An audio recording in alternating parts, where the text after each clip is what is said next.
All right, Rob Brown here with you on this edition of Sidelines, Thursday morning, July 14th, 2022, broadcasting live from the Red River Ford Toyota Studios in Wynne, Arkansas.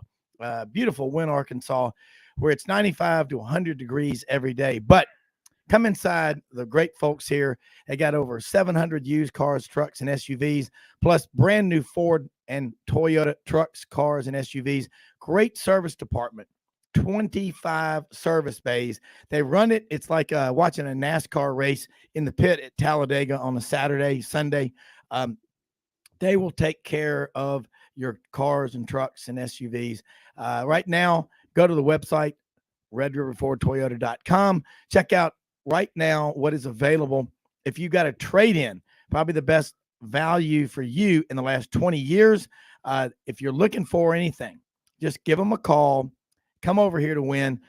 They'll get started. They'll find it, and they deliver everywhere. They've been to Dallas, been to Nashville, Jacksonville, Tampa, Montgomery, Mobile recently. You can do most of this over the internet. It takes about 20 minutes when you come in. If you want to buy on the web, you can do that. Again, it's an easy process. Great people here. Red River Ford Toyota in Wynne, Arkansas. Hey, follow us on Twitter at sidelines_live. Facebook, YouTube, Instagram, LinkedIn. And remember, a couple of things to not ever forget.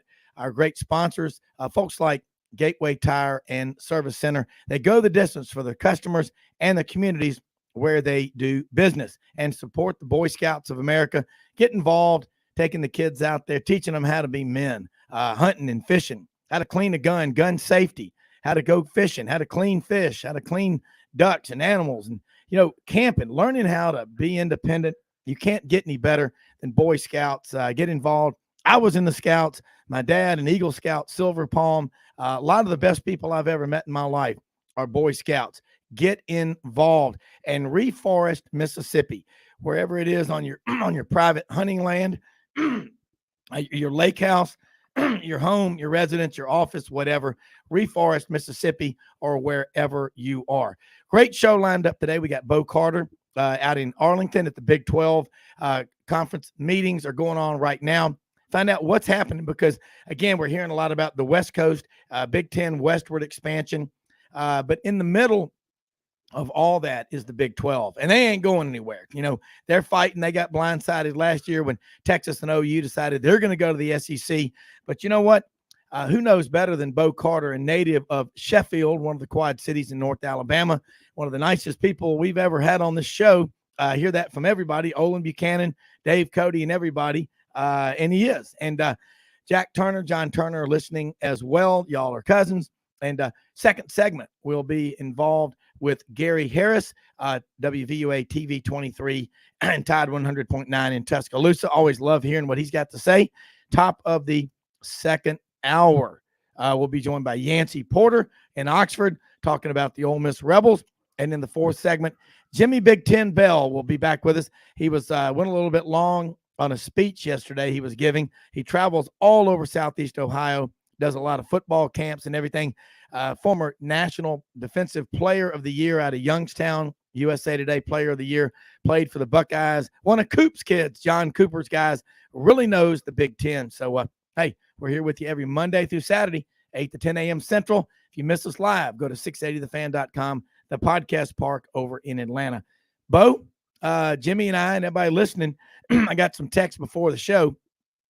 I'd love to know what's going on in those back rooms. People always say smoke-filled back rooms with big cigars and, people in there wearing ascots and making deals, and kind of like, the movie The Godfather, when they got everybody together. This is the Gambino family. This is the Chachachis. This is Joey Bag of Donuts over here. We're going to talk. Let's get started. Look, nobody knows it better than you, former SID at Mississippi State. You're now out there in Big 12 country. You're a great baseball writer, the National Football Foundation. What do you think is going to happen with the Big 12? Anything right now, short term, or is it more long term, or just wait and see? Rob, you'd love to be a fly on the wall at some of these big cigar meetings. As you said, it's everything's really been on the QT. I think they're trying to keep sorry to use cliches, but keep their cards close to the vest these days. I know the big report so far has been possibly Arizona, Arizona State, Colorado, and Utah to the Big 12 if the Pac-12 does not restock. And they've got some of the Mountain West Conference teams out there, Nevada, some pretty Fresno State, some traditionally good programs that they might go ahead and do a little merger. So, and really nobody knows the Big Ten also may pick up Washington and Oregon. So, and have a 20-team conference, which would throw off the or 18-team conference, which would throw off the 4 or 16-team super conferences or whatever. But I did see Bill Hancock of the college football playoff over at Big 12 Media Days Wednesday, and he was had a big grin on his face. I think he can see CFP expansion coming up soon with these conference changes. Well, that's the big issue is the Big 12. Last year, they grabbed BYU, Houston, Cincinnati, and UCF. They really expanded their reach. You talk about getting in recruiting, going into Florida, not so much in Utah, but you bring in 15, 20 million Mormons around the world. You've got a huge audience of people. They've got the BYU channel and talk about loyal. They all want to play. Every Mormon kid wants to play for the mothership BYU. Now they're in the Big 12 and they play good football. And one thing, Bo, you playing against BYU, you might have a freshman or sophomore out there on the defensive line starting up against a 23 or 24-year-old offensive lineman who was gone for 2 years riding a bike on his mission somewhere in the world. Those are some tough guys. It's going to be interesting in the league, but I like that Arizona State possibility because there's so many transplants from Chicago and the Midwest that move out there, but they love their college football. That's an undervalued TV market, in my opinion. Would you agree? Yes. And they've been going through some struggles. The Rich Rodriguez and the Coach Herm Edwards. I think had 29 guys to transfer out of Arizona State during the spring, but that is a big TV market. I think it's number 6 in the country, Phoenix and Tucson area. So, and it makes sense. You've already got BYU out there. And that would also be the Utah sort of the hinge on that deal because you'd have a natural rival with BYU and Utah. And the big argument you get all the time. Well, what about the volleyball teams traveling from Provo to Morgantown, West Virginia? Yeah, think about that. There's going to be some sort. We were talking on this on a group call the other day. There'll be some kind of provisions where they might play maybe 4 matches in a week or whatever at a neutral site. Maybe. Cincinnati or somewhere like that that's kind of a gathering ground or whatever. So I don't think it's going to be the giant travel cost thing that a lot of people have predicted. All right, and that's something Jimmy hinted on last week is like they do in the Pac-12 when you go up and down the coast or whatever, they bunch up a Saturday, Sunday for basketball or whatever. But that's why we have you on here, Bo, because you have a crystal ball. Jimmy, jump into this conversation. Both love having you on here. What I wanted to ask was the immediate impact that I can't say his last name very well yet, but Brett Yarmack, commissioner. Yeah. And it was speculated that during his interview, he just blew everybody away. He really did. He worked for NASCAR. Interesting, his last job was with Rock Nation with Jay-Z and Beyonce, which was kind of sort of a big deal with, he's got a twin brother, I think, that's a music promoter too. So the guy's really done quite a bit. And he also was the person that engineered the move of the New Jersey Nets to the Brooklyn Nets and got the, got the new arena built right there in Brooklyn to the delight of a lot of people in New York. So he's he mentioned yesterday during the news conference that his big deal is consensus building. So I think he's, in the Big 12, you definitely need consensus building, believe me. And innovative skills, which what we heard was a very, very big factor in his interview among all the people and the power brokers in the room. And so do you look for him to be one of these guys that, well, of course, he officially doesn't take office until August 1st. Is that correct? That is correct. That's right. Okay, so in essence, are you operating with an interim commissioner, or is Bowlesby still the guy until Yarmack takes over? Yes. They mentioned yesterday, and then Bowlesby was also there. Bob Bowlesby will be giving him advice. He's been in, like it is. Rob said he's been in the backroom meetings with the smoke-filled room when they've been having these preliminary discussions about what to do and which to talk. I know they said there've been a bunch of phone and Zoom conversations among all the conference people, and another big if, well, three big ifs. Where's Notre Dame going to go? Are they going to remain an independent with that big NBC contract still going on? And then the ACC, Florida State and Clemson are rattling the sabers a little bit, maybe another run at the SEC. So the problem there is the ACC's got a multimedia rights contract with ESPN that runs for 14 years through 2036, and they've got some kind of a big buyout provision in that. So there could be some attorneys are going to get very, very wealthy on this. We got to get Jack Turner involved, maybe. Yeah, Jack is a brilliant attorney.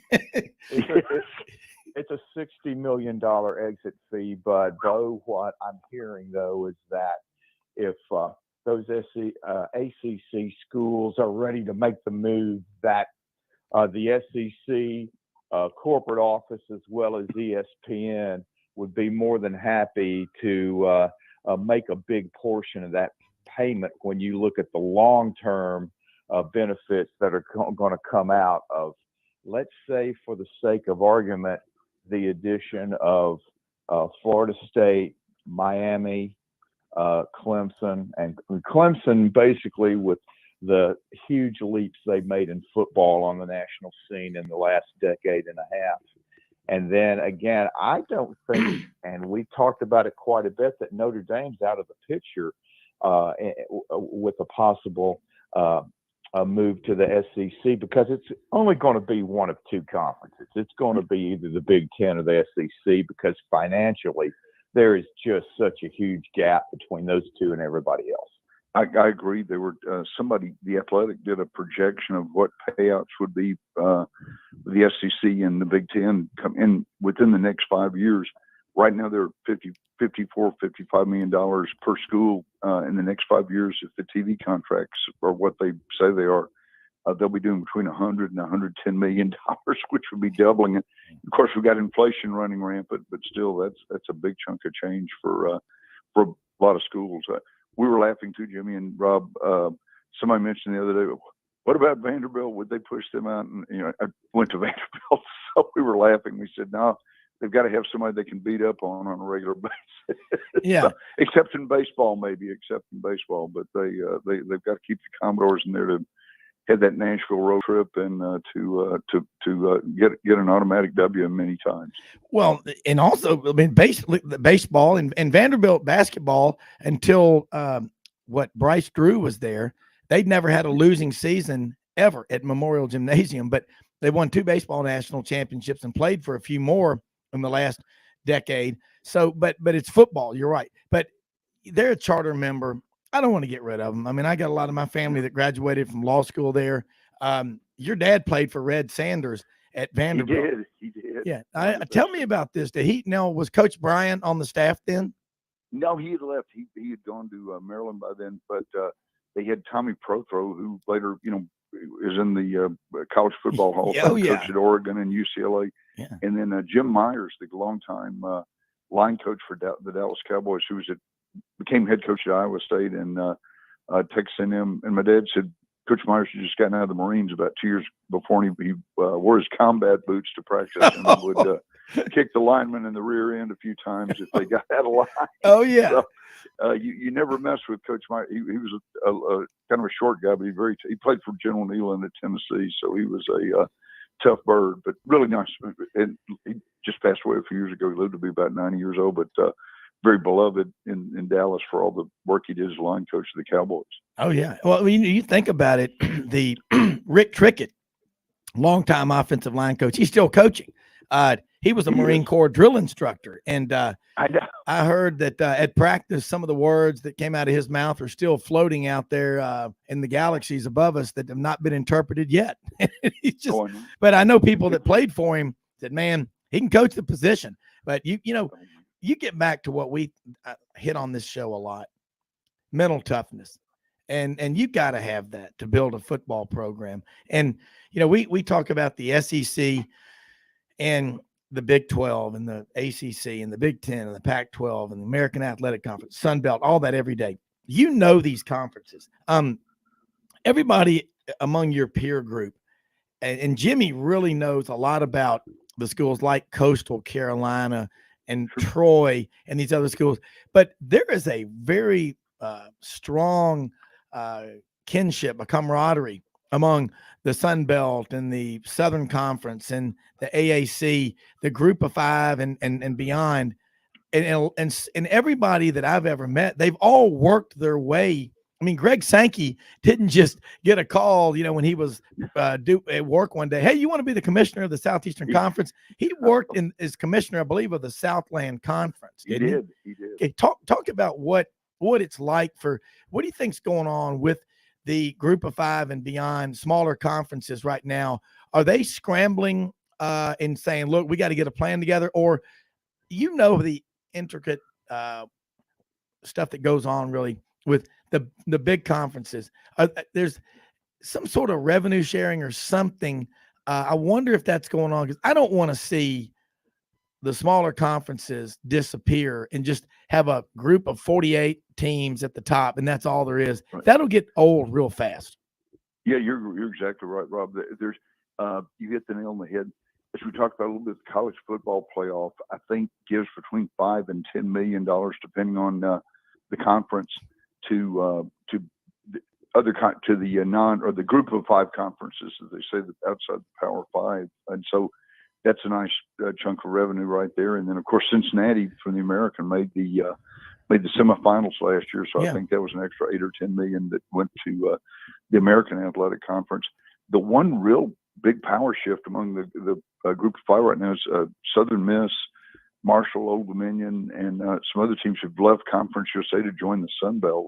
And they're based in New Orleans. They've got of course, Coastal Carolina, isn't it, that you mentioned? They've got a strong power base. They play good football, and it's there's going to be some more changes. In fact, they were the ones they didn't set off the Pac-12 changes, but they had quite a few last year and some lawsuits involved. Now they've gotten all that straightened out, and those three teams are going to start in the Southern Conference, the Sun Belt Conference this year. So there's a lot of scrambling having to be done for scheduling in that scenario. Jimmy, you've said it repeatedly on this show that the Sun Belt, how good they are, and that's the concern for the SEC when you play Sun Belt Conference teams. And after what Bo just said and what you've been saying for a long time, I agree even more.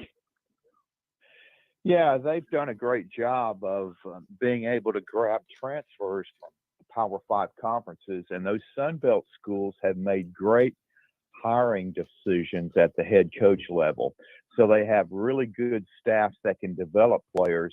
And I think we'll all remember that opening day 2 or 3 years ago when Kansas State went up to a loss to, I think it was Louisiana. Yeah. And yes. Then Kansas State saw, was it Arkansas State that went up to beat Iowa State the same day? Yep. Yes. And then I think Coastal just ran Kansas out of the stadium on the same day. So correct.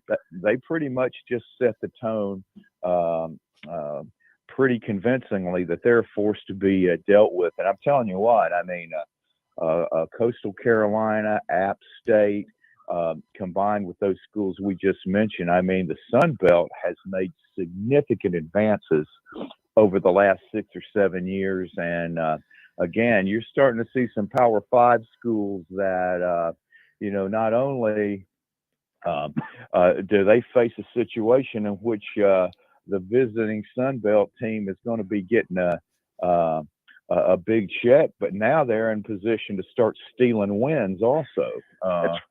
So, and that's the double whammy if you're a Power Five team, and then you got to hear it from your fan base and your alumni base and your big financial heavy hitters. So they are definitely a force to be dealt with. But Bo, I wanted to ask you about this Arizona State possibility, because that does really seem to be a natural fit to me, because it would be great for the two Arizona schools because Texas is not far away in relative terms, especially when you consider that USC and UCLA is gone. So the closest geographic opponent they have would be, I mean, just by driving would be 18, 20 hours. So that's a big, big gap. And plus, yeah, that Phoenix.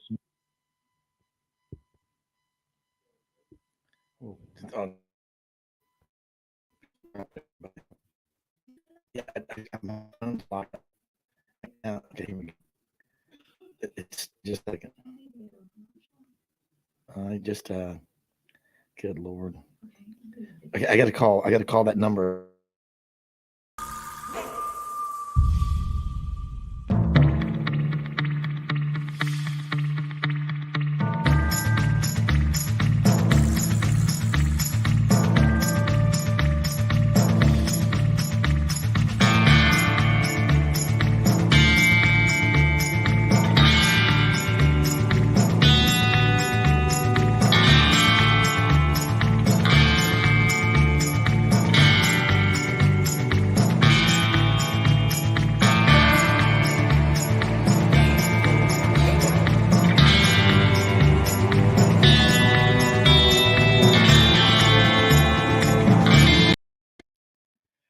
All right, Bo, Hey, sorry Rob, about that. sorry, We'll I take- dropped out. had- Time for a commercial. Yeah, it looks like remember the old days. We're experiencing technical difficulties. We'll return to Yes. programming momentarily once this is resolved. And they play that horrible music in the background. Sorry about that. That just happens sometimes. I'll tell you what it is. It could be sunspots. It could be Al Qaeda. It could be Bigfoot. I don't know what it is. But Anything's possible. Where was I at when I lost you, Bo? You were talking about Arizona and Arizona State. Yeah. That was good. Yeah, good. Yeah, good, yeah. Right with there. Yeah, I thought it would be just a great move for the Big 12, because geographically, they're much better situated right now to, be able to make some progress in Texas from a recruiting standpoint with a number of schools there, because with the departure of USC and UCLA, I think the closest Pac-12 school right now might even be Stanford, Cal, and that might be an 18, 20-hour drive. Yep. But I did hear, and also the fact that Utah and BYU would be a conference game, which would be a big deal, in addition to the rivalry. But I did see a public statement last week from the president at Colorado saying that as of now, they're sticking with the Pac-12 because we all know they left the Big 12 about a decade ago, and it seems like they're not anxious right now to make that move. But what are you hearing just as in regard to public statements, and if those correlate at all with reality? No, that's correct. Colorado kind of had some bones to pick with Texas and Oklahoma, because you always hear about this, that Georgia and Alabama run the SEC essentially, and then Texas and Oklahoma were Oklahoma and Nebraska ran the Big 8, and then Texas and Oklahoma sort of called a lot of the shots in the Big 12. One if factor in all this too, Jimmy, and I think we touched on it the last time we talked. Bob Bowlesby had been the AD at Stanford, so he's got a lot of contacts before he came to the Big 12 10 years ago. So he has a lot of contacts with CEOs and ADs, not as many as you would have had 5 or 6 years ago, but he's maintained close contacts with people on the West Coast, and he's still in that advisory capacity. So he could be a really major component to that merger, maybe. Well, I mean, bottom line is, what about Bob Bowlesby? We got a couple more minutes that we don't know makes you think that he's going to make the Big 12 a formidable force going forward? Because I like the Arizona State coming in. There's a lot of population out there, a lot of money. There's good football players out there too, and they would be able to go in there, which they always do, into California and recruit. And I think that opens up the state of California in ways that we haven't seen in a long time for recruiting for the rest of the Big 12 schools. It really does. And the other X factor is that this year, both the Pac-12 unbelievably and the Big 12 are starting their television negotiations, their TV contracts. Of course, the Big 12 technically runs out July 1st or June 30th, 2025, when Texas and Oklahoma contractually could go ahead and leave the conference. But the Pac-12 had already started TV negotiations. I saw they hired a third-party negotiator in the midst of all this stuff to try to figure out stuff. And they've had close association with Fox and CBS. And with CBS pulling out of the SEC, they've suddenly become a little bit of a player in the whole deal. So ESPN can't do everything, I guess. So there going to be a lot of TV negotiations going on with all this, with everything else happening. Yeah, it just seems interesting. What is CBS going to do? Our friend Rick Neuheisel, they do a great job, with college football, but they'll go somewhere, and it's going to be interesting. Looking forward to seeing them at SEC Media Days, because CBS has been a partner for a long time. But let's just say this: they've gotten away pretty like bandits. I mean, $55 million. When you look at the new deals, $350, and likely going to double to $700 million. Eventually, we will get to $1 billion. But Bo, let's do this again next week. Love, we haven't had this kind of perspective from an inside mind of the Big 12, and really appreciate it. I wanted next time, I think it's cool. You talked about, you and Dennis Dodd did the book about the best places to eat on the road in the Big 12. That was a lot of fun. And Dennis talked about the Hill, and we know there's about 10 great Italian restaurants there. They're just everywhere you go. But Eskimo Joe's in Stillwater. Yeah. Oh boy. Hey, interesting bit of trivia here. There's a man. Have you ever been to the Wrestling Hall of Fame in Stillwater? At one time, it's a pretty interesting deal, to say the least. Yeah. Swede Umbaugh won 39 Auburn SEC championships at Auburn in wrestling. And in 1981, Tom Milkovich was the wrestling coach at Auburn. And Pat Dye had just come in, and one of the toughest decisions he had to make, it was a Title IX issue at the time.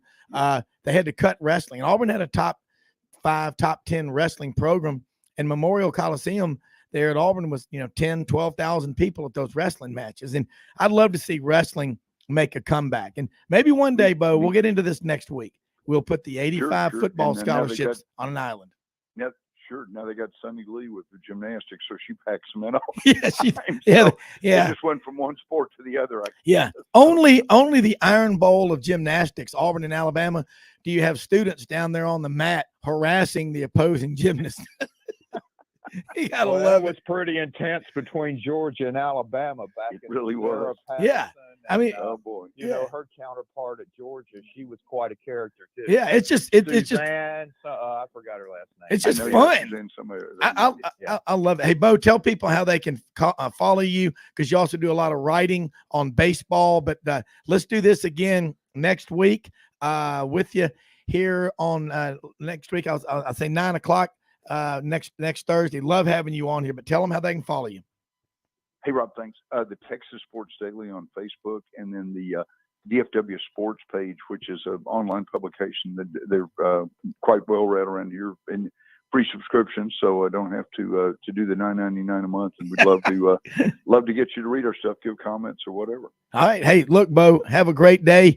If anything breaks, text us, call in, and we'll do a wrap up next week, more of everything you learned at the Big 12 meetings. But we'll take a quick commercial break.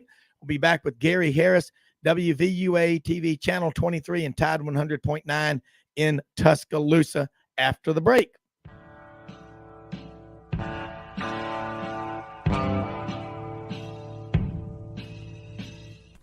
Red River Ford and Toyota, located in Wynne, Arkansas. If you're in the market for a new or used car, truck, or SUV, call, go online, or drop by and see them. Located 45 minutes from Memphis, go off the 4-city exit on I-40 and go north about 15 minutes on Highway 1. Easy to work with and still believe in customer service. If you live out of town, they will deliver your vehicle to you. RedRiverFordToyota.com. Just see what they can do.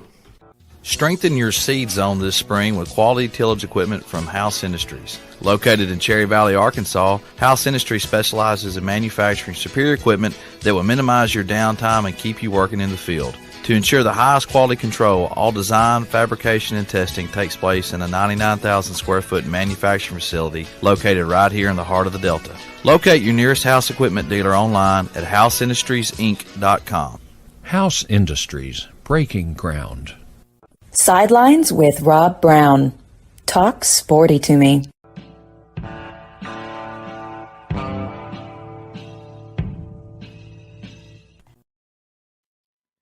All right, Rob Brown back here with you. Gary Harris joins us now, along with Jimmy Hodge. And Gary, we have been talking a lot with Bo Carter just now out there in Arlington. And the Big 12 meeting's been going on this week about conference expansion. A lot going on. Got a text from you a couple of nights ago.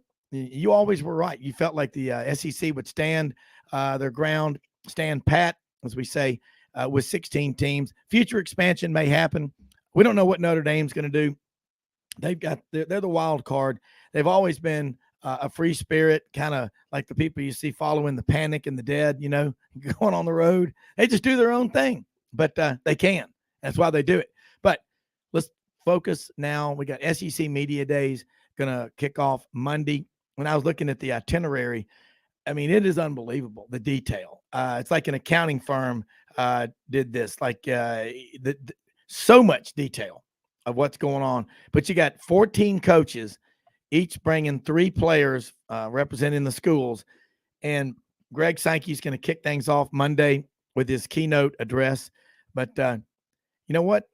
I'm feeling, I can smell it. College football practice starts in a little over 2 weeks, Gary, and NIL and transfer portal and all that crap. It's going to be pushed off the table. I mean, it's talked about because it's important, but let's talk some Crimson Tide football, what's going on with the summer workouts and what you're hearing. All right, Rob, thanks for having me as always. Yeah, just a real quick word on the expansion because I was on your show last week, and I know last week there was a ton of talk about the SEC, matching the Big Ten and, a lot of thought toward several ACC schools. And I'm with you on what you just said. I still think expansion could happen at some point. I just didn't see this rush by the SEC to run out. We got to grab some teams now because the Big Ten's expanding. I don't think the SEC has to operate that way. They're the power player, or certainly one of the power players. And having watched Sankey, I think he's very measured. And I just didn't feel like, and I'm not surprised that the stories came out earlier this week that the SEC is going to stand pat at 16 for a while. Now, you mentioned the Big 12 Media Days. I still feel like something's going to happen with Texas and Oklahoma sooner than the desired date of 2025. I think something's going to happen sooner. A new commissioner in the Big 12. I could see those two teams coming into the league quicker than what is currently on the table. But I do think the SEC is just going to kind of let the landscape play out, see what happens with the Big 12 and the Pac-12 and the ACC, and then maybe somewhere down the line revisit expansion. SEC Media Days, yeah, I think everybody's excited. I'm not quite as excited as I used to be, and we've discussed this before. When I started in TV in 1982, the guy that I worked for, Mike Scruggs, the sports director, he was actually in 1983. He was on the Skyriders tour. He was one of the broadcasters that got to get on that, and which is mainly writers, but he was on it. And then when I think the SEC Media Days began in 1985, and through probably Rob and Jimmy the first, and Jimmy and I actually worked in the TV business during this time for a while. I'd say probably for the first 15 years, maybe even 20 years, SEC Media Days was different. I mean, it just was. There was less fanfare. There was more serious discussion. Players and coaches weren't nearly as rehearsed as they are now. And quite frankly, you could run into coaches in the hallways, and you could have discussions both on the record and off the record, and, be able to sit down with them. Every move they made wasn't orchestrated. There weren't handlers everywhere. I say all that to give the listener some insight into it. Wasn't always the circus, and it wasn't always this every minute of the session was laid out with players and coaches being dragged from one room to the other, and if they stopped in the hallway to say hello, the person assigned to them was kind of tapping them on the shoulder, we got to go, and they had to do all these one-on-one interviews with all these different TV partners.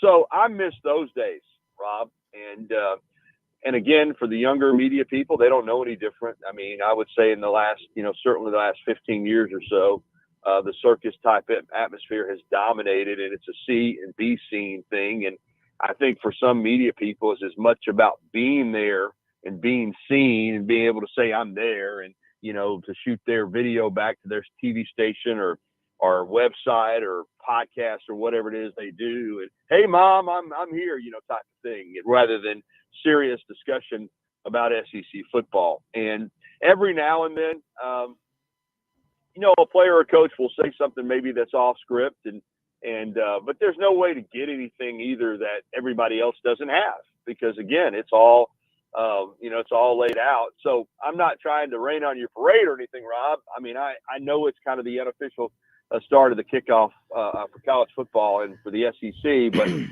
SEC Media Days isn't what it once was. And again, I'm not a huge fan of it now. And it's more of a, like I said, it's just more of a spectacle than it is an actual hard news gathering information session. Yeah, it's a great chance to go and see a lot of people, but you're right. You look at the itinerary. I mean, the handlers have got the athletes and the coaches just every 10 minutes. They've got it written down to the minute. And, that is, nobody likes that. And all this inaccessibility to the coaches and the players. Oh, they're worried someone's going to say, you know what? You have discussions off the record, on the record, and you live by that, and you respect that. Well, we've got a bunch of punks out there now that they don't care. They're just shock jocks. They just want to get it first. They don't care if they get it right. Look at the grammatical errors.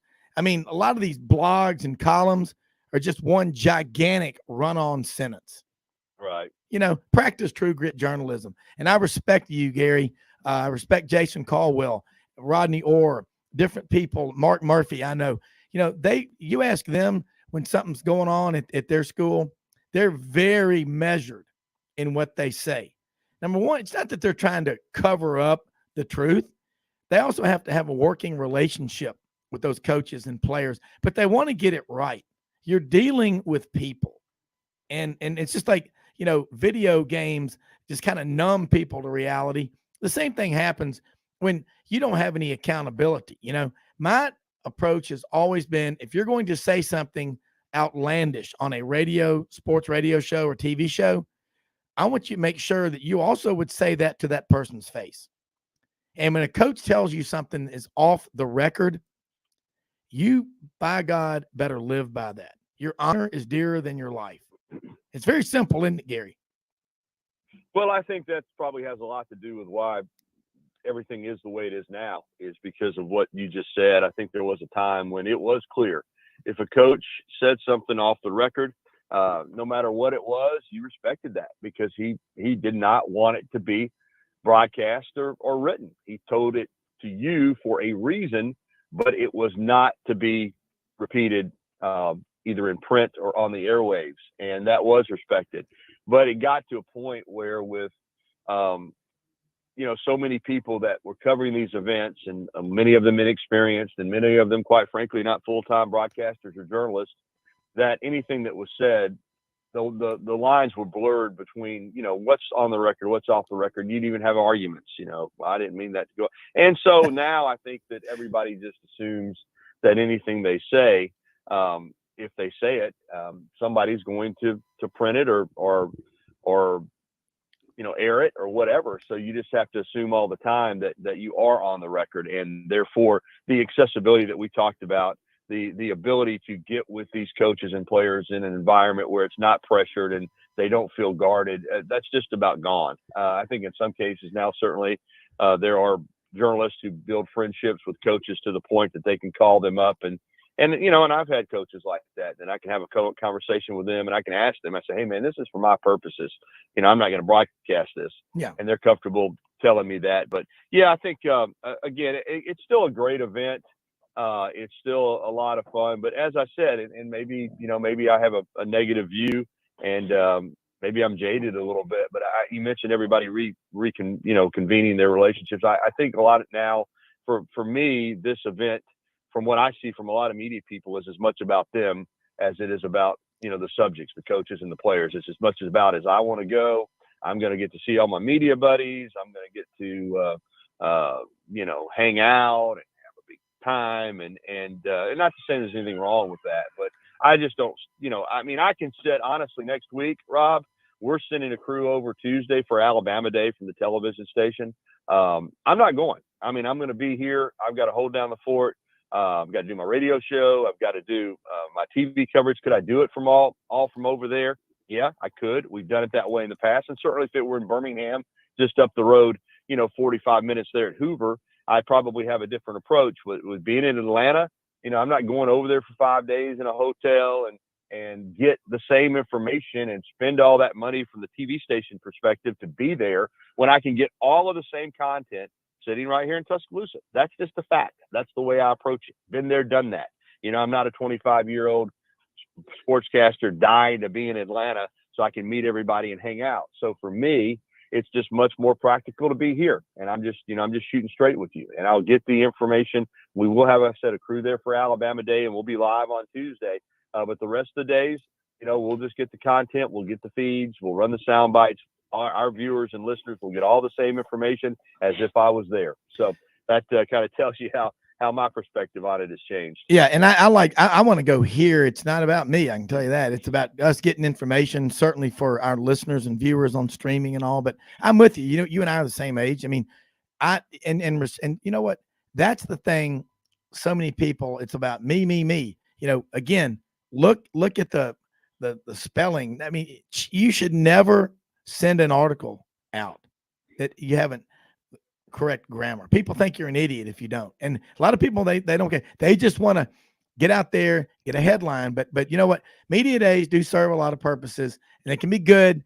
But I wish it was I definitely don't want to say there's anything wrong with being No. there. Like I said, I don't want anybody to take my comments and misconstrue them. Yeah, I agree with you. Still, it's great to be there. I'm just saying, for me personally, with the way my setup is here, with all I have going on, I'm on the air. With you guys, I'll be on the air for 2 hours on radio. I'll be on the air tonight until 10:30 at TV. I've got a long day, yeah. and it's just much easier for me to stay based here than it is going over there and trying to deal with it all logistically. I've done it in the past. Yeah. In fact, until COVID, did it every year. But COVID kind of changed a lot of things with how we broadcast, and some things have from COVID have kind of remained with a lot of Zooms, and it's just a different way of getting the information. And I think my point is, yeah, there's some value to being there, no doubt about it, but you can get all of the information, at least I feel like you can, the same information whether you're there or not. And so for me personally, in my situation here, it's just easier for me to be here. Yeah. And I think you're smart. And if you've got people going, that's the main thing. Jimmy? Yeah, Gary, I think you summed it up perfectly. I think maybe the only segment of the older broadcasters who would, go to the SEC media days is for the reason that, hey, they're getting up there in years. They might not know how many more times they're going to be able to be in one place with all their colleagues that they've worked with and known for even decades. So, that I think that might be a reason a lot of those guys come. But as far as just getting information and so forth, like I said, I think you gave a really good summary of where SEC Media Days is now. But I wanted to ask you from earlier in your conversation, the fact that last year we had the bombshell that occurred on Wednesday of Media Days last year, in which it got out that Texas and Oklahoma were going to apply for admission to the SEC. And I'm wondering if we might have another big announcement during the Media Days this year. And the one that quickly comes to mind for me, I don't think Sankey would make it in his introductory address because you don't want that to overshadow everything else. But is it realistic in your mind that the conference will finally announce what the rotation partners will be and what I think it's all but certain it's going to be a 3-6 SEC conference schedule rotation in which you're going to have 3 permanent opponents, and then you're going to have the remaining 6 conference games will be in 2-year home and home arrangements with 3 schools from a different division, and then 1 school from each of the remaining 3 divisions the second 2 years, so that you'll have a situation in which every school will play every other member of the conference a minimum of twice every 4 years, which I think is going to be an incredible setup just because of the quality of brand names and the programs that you're going to have in the league. And also, I think you're right. I think we could very well see, considering the fact that the new Big 12 schools are going to be joining for the 2023 season, that it would not be a big surprise to see Oklahoma and Texas go ahead and make that move and be ready and be in the SEC for the 2023 season, because that last 2 years, if they decide to stay in the Big 12 combined with the new members, they are not going to have the red carpet rolled out for them. Yeah, Jimmy, to answer your question, I think what you say is certainly coming. Whether or not it will be announced next week, I'm not sure. Is it possible? Yes. I think before they announce it, though, that I think they probably want to know exactly what the status is with Texas and Oklahoma. So I don't expect an announcement next week. It certainly wouldn't be a shocker if Sankey did get up there and say, hey, we've got this in place. This is where we're headed when Texas and Oklahoma come in the league. At the same time, I think that, there's a good chance that it will be alluded to again with, we're working on a permanent schedule and schedule changes without them actually coming out and making an official announcement. So either way, I could see it either way. If you're going to do something in the near future, I certainly think this would be the time to do it. Well, you've got all the media there, and you've got the ears and eyes of the nation focused on the SEC. So, Jimmy, I see your line of thinking there for sure, and it would not surprise me if that indeed happened. At the same time, it wouldn't surprise me if it didn't either. So it's one of those kind of things where I guess we'll just have to kind of wait and see, because I'm not sure, to be honest with you, either way. One thing I noticed too with the SEC media days is that's always a time when some big news does come out. But they also had the spring meetings in Destin. The more you think about it, and we know expansion's coming at some point, but I think they'd like to get Oklahoma and Texas into the league fully integrated as members, functioning, playing all the sports and all before they add other schools, because you got to be careful. And I know we've talked about going to 20 and 24 schools, but you don't want to lose your conference identity and your geographical footprint. That's what makes the SEC special, is that this league is all connected. It's a contiguous, group of states, and it's Southern. You start bringing in, if you brought in a school from the Northeast or from the West Coast, it's a different culture. And I think the reason why the SEC is such a close, when you see teams yelling in the last minutes of a game, SEC, SEC, SEC, is there's a kindred spirit. There's a brotherhood. We're all Southerners. We know what each other are about. And it's a pride factor. From living in the South, we're told what we're not a hell of a lot more than what we are in good ways. And on the athletic fields, we dominate, and that's what makes this special. You got to be very careful about reaching too far. And it's like anything, you go out too far, you can fall off. You just lose that connection, Gary. And that's one thing I'm curious to hear what people say at media days about how far away from the core does the SEC want to go. That's why I think ultimately we're going to see a return of the original Southern Conference, and the SEC with the best teams in the ACC and then go from there. But it'll be a truly Southern conference. Well, I think there's some truth in what you say, Rob, and we discussed that last week. And I am a old school proponent of geography in regards to conferences. As I said, I grew up in the 70s when again, the Southeastern Conference was the Southeast. The Southwest Conference was Texas schools plus Arkansas. Yeah. The Pac-8 Conference was the West Coast. The Big Ten was the Upper Midwest. The Big 8 was more the Plain States. The Atlantic Coast Conference was the Atlantic Coast, and you knew that. And I agree. So I agree with where you're going in terms of your grassroots philosophy and approach. Unfortunately, even for the SEC, Jimmy and Rob, I think that's gone to some degree. Now, I think the SEC still wants to hold true maybe to its traditions and roots more so than other conferences. But at the same time, in the future, I just don't see geography being a very serious component when these teams and leagues are looking at expansion. Even now for the SEC, if you'd have told me, 40 years ago that Missouri would be in the Southeastern Conference, I would have laughed at you. I never would have seen Missouri as a candidate for the Southeastern Conference.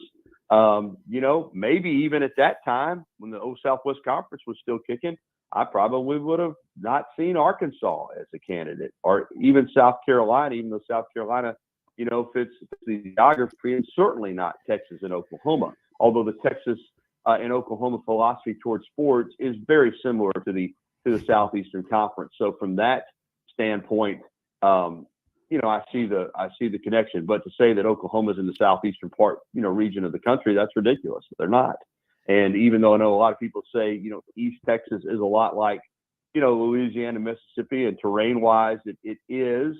And you get into Tyler and Longview in that area, and you can't tell a difference. You're right between, if you're in Alabama or you're in Texas. But once you get, on into the state, and even in Austin, there's some differences. So I think that in the future, the SEC may, be more cognizant and concerned about culture fit and to some degree geography than these other conferences. It's clear the ACC doesn't care, the Pac-12 doesn't care, obviously the Big Ten doesn't care anymore, any of these conferences. And the SEC probably is holding out to some degree and saying, listen, it isn't just about expanding. It isn't just about going to the West Coast. It's about getting teams that fit with our other schools and fit our fan bases and fit our culture. And I will say that for the SEC with Texas and Oklahoma coming in to make it 16, but all 16 of these schools, I do think, share a lot of similarities on their campuses and how they view college sports. So from that standpoint, Rob, you're right. The SEC still is very much keeping in line with its traditions. But unfortunately, going forward, I just don't see geography as a big part of it. Yeah, Gary, I promise you that if Jack Swarbrick called Greg Sankey next week and said, they take Notre Dame immediately. Can you guys join yesterday? We'll get a conference call together right now of all our conference presidents, and we'll see if we can set a press conference up within the next 2 or 3 days. Of course, nothing would happen that quick or anything like that, but I'll promise you, and I've mentioned it numerous times now, that there's only 2 conferences that Notre Dame is going to join if they leave their independent status, and that's the SEC and the Big Ten, just because of the huge financial difference between them and everybody else. But Notre Dame has alumni everywhere in the SEC, and I've said that they played most of the SEC schools at one point, multiple times over the past 4 or 5 decades, and if they came down recruiting in Florida, Texas, Georgia, Alabama, South Carolina, how much impact would that have on their recruiting if they were coming down there selling their message as a member of the Southeastern Conference? It would be astronomical. Yeah, you brought it up last week, and I agree with you with Swarbrick and Sankey's relationship. I don't think it's a given that if Notre Dame joins the conference, and I still say it's if. I still think Notre Dame may look at being, the one school that can stay out of the conference. But if they go into a conference, I think the SEC is in play. I'm with you. I think the SEC is in play as much as is the Big Ten. So it's going to be interesting to see what Notre Dame does. Because you're right, Jimmy. Notre Dame still, for people that try to sell Notre Dame short, and I've seen, so well, they're not as powerful as they want. Yeah, they are. They can go to any conference they want to go anytime they want. You're right, Jimmy. They Swarbrick picks up the phone tomorrow and says, Big Ten, we want you. Wheels are in motion. He picks up the phone and says, Greg Sankey, we want you. Wheels are in motion. Notre Dame's still a power player, regardless of what some try to tell you. And I'm with Jimmy, Rob, and I got to go. But I think that when and if Notre Dame looks at joining a conference, I think the SEC is in play right along with the Big Ten. And it connects to Kentucky, so it's geographically contiguous of our footprint. That makes total sense. I'm with you. And the biggest growth of the Catholic Church is in the Deep South. So I think it's a win-win deal if they do it. I'd love to see it. Man, it would make season ticket packages even better. Oh, it'd be unbelievable. Hey, guys, got to run. Thank you. All right, you too. Gary Harris, you, WVUA TV Channel 23 and Tide 100.9, does a great show, 9 a.m. every Monday through Friday. Really knows what he's talking about. And then tell you what, we're going to take a quick commercial break and come back with Yancey Porter over in Oxford. I'm sure he's up on the square right now having breakfast. Maybe he's been at the Beacon, but he'll have a lot to say after this for hour number 2 on this Thursday, July 14th, 2022.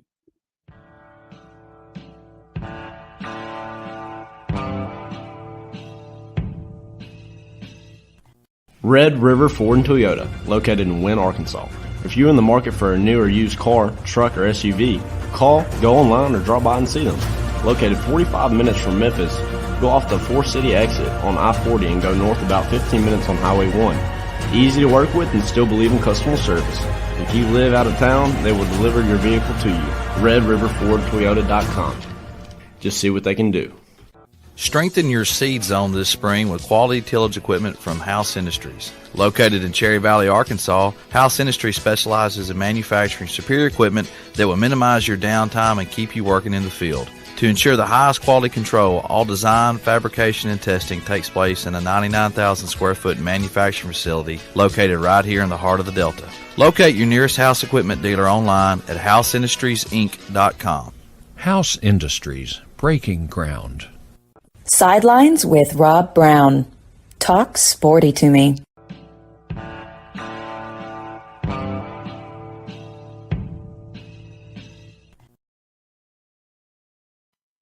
All right, Rob Brown here with you. Hour number 2. Jimmy, that's a no-brainer.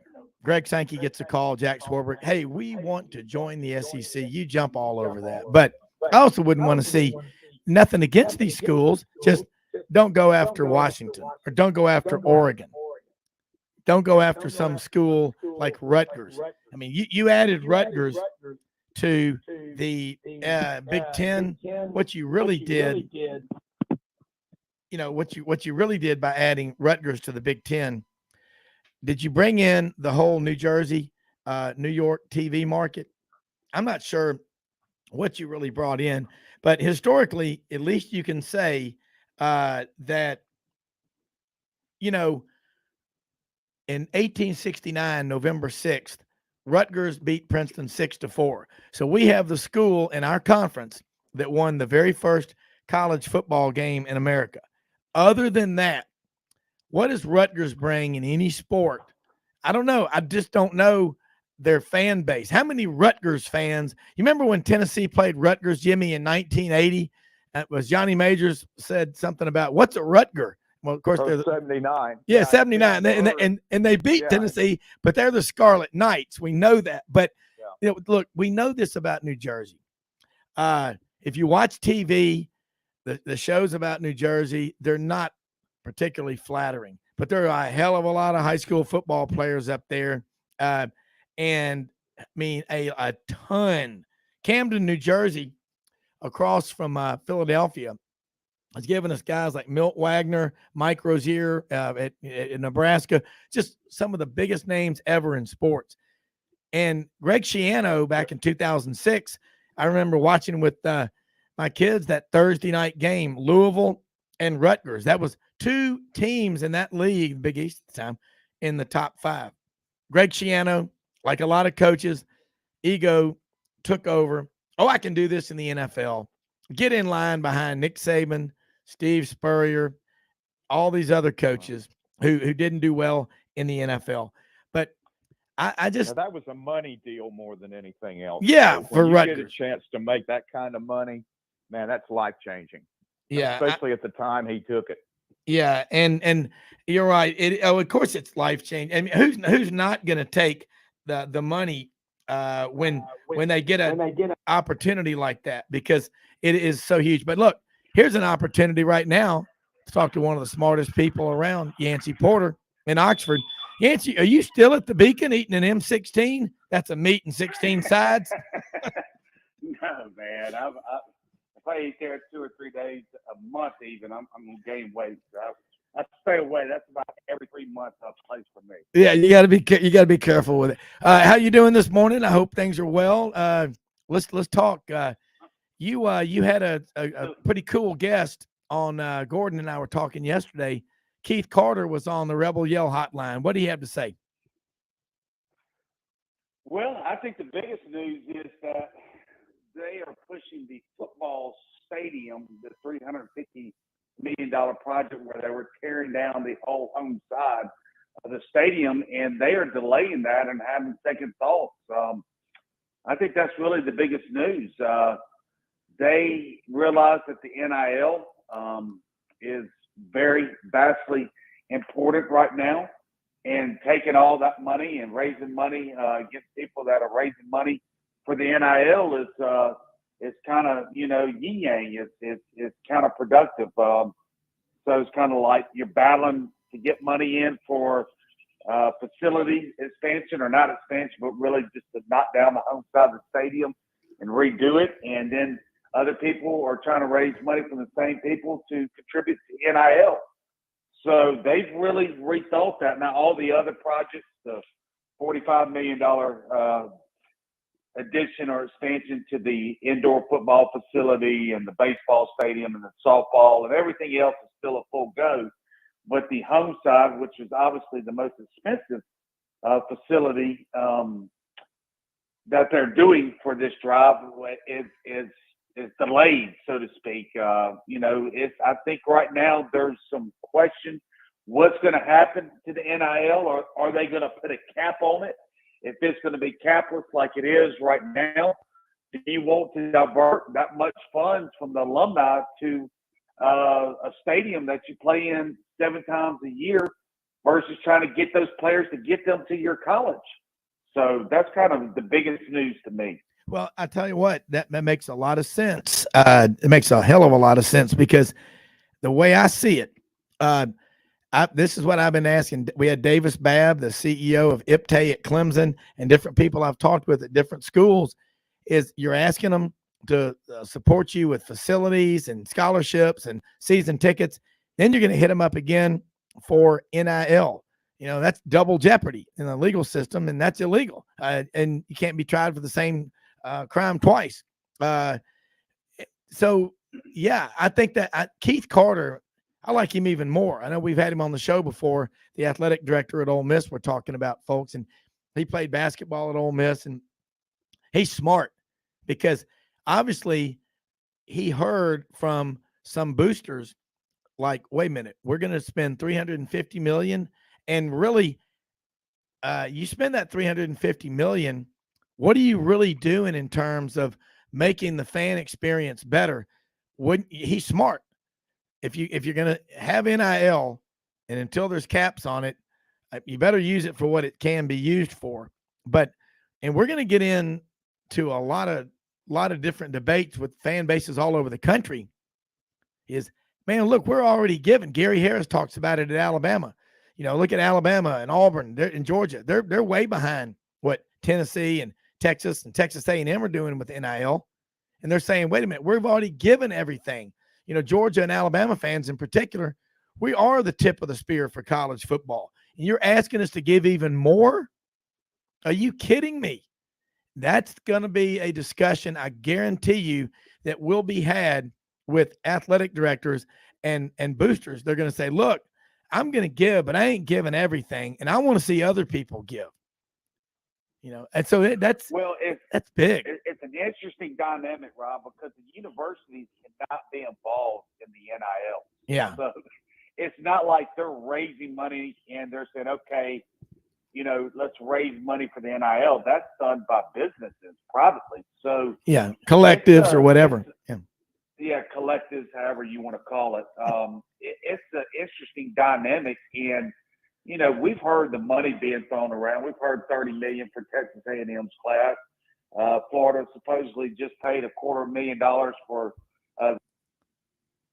pitcher. In baseball, you start getting those kind of numbers even for baseball now. Where's this going?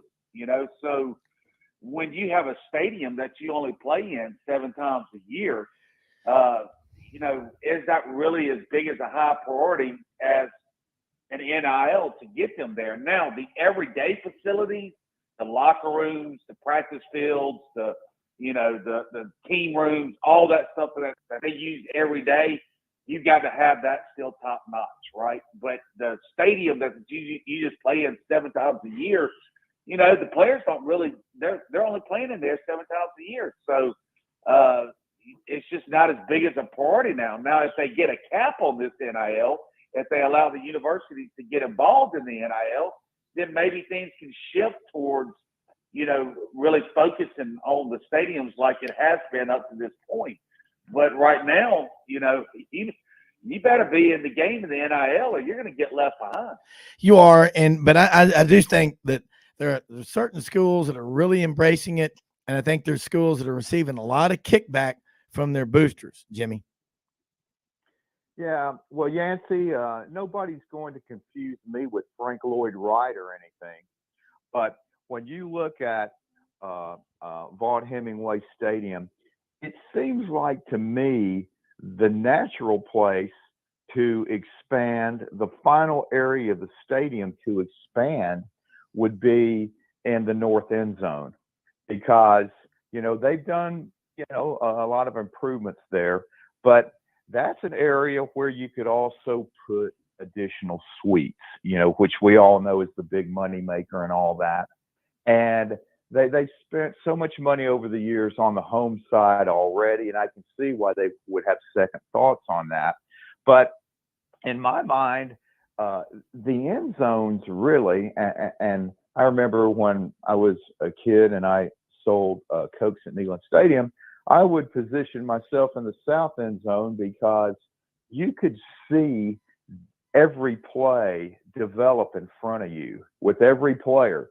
The only negative was on 3rd, 4th, and 1. You couldn't tell right away, if they made it or not. But if you're in those suites, you got multiple TVs, so you can just take a quick look, know right away. But I was just thinking that would, really make Vaught Hemingway a complete, in which every portion of the stadium was very much alike. And then, you could evaluate after a year or two and then look at the that home side and just like what you said, see how NIL is developing, if the powers that be have been able to come up with legislation and if necessary, have multiple states coordinate what their language is as much as possible and try to have some limits, at least get an idea of what can be spent, because we know in the next year and a half there's going to be no limits. I mean, there won't be anything new that's agreed to. But what are your thoughts on that? Because man, Vaught Hemingway's come a long way over the last couple of decades. Well, it has. I mean, they've done a lot of work to it. The problem with the home side, though, Jimmy, is the concourse area down underneath is 1960s. I mean, it's kind of like the concourse at Alabama Stadium where the visitors are. You got about 10 feet wide to walk through and just a couple places to get food, and the bathrooms are awful. Reminds me a lot of kind of the Alabama side, or it's really outdated. It really needed to be done. But again, what do you do with the NIL? When you're trying to raise massive funds to the facility that you play 7 times a year versus trying to get players to the campus versus the facilities that they use every day. So, they just made a call. Let's hold off on the football stadium and try to encourage the alumni to contribute to the NIL funds. So it's a call that Keith made. I think Keith realizes, like you said, for the next couple of years, there's not going to be a cap. So you better really be in the game in the NIL. I mean, you're seeing quarterbacks now, Rashada and some of these other quarterbacks, the one at Tennessee committed, rumored $8-10 million. It's big money now. And these high school players, getting to the NFL, even for a blue chip, is still a distant odds that you make it. Why would you not take the money now? That could set you up for life. So it's a different game. As far as putting suites in the north end zone, the reason they didn't do it before is because you're sitting right into the sun. And so, it's hard to collect, premium dollars, $150,000, year fee for a suite when you're staring at the sun the whole time. So they were going to put like a overhang deck. They were taking the press box out, they're knocking the home side down, and then putting new suites wrapped around. I believe there were going to be 28 of them on that side, and eventually they want to horseshoe all the suites where they connect. And then the next project was going to be the east side of the stadium where you had the overhang, and knock that down and do it more updated and wrap around the suites, just like kind of what Alabama's doing to their stadium. I think Alabama's stadium with the suites is the best in the country. But to do that, you're talking close to probably $1 billion overall to, really do the whole stadium. And there's some people that say, hey, why do we want to spend $1 billion when you've got really 4 sides from the outside? Every side of the stadium looks different, whether you're on the east side, the west side, the south end zone, the north end zone. Is different structures around. Why not just tear it down and rebuild and do a new stadium?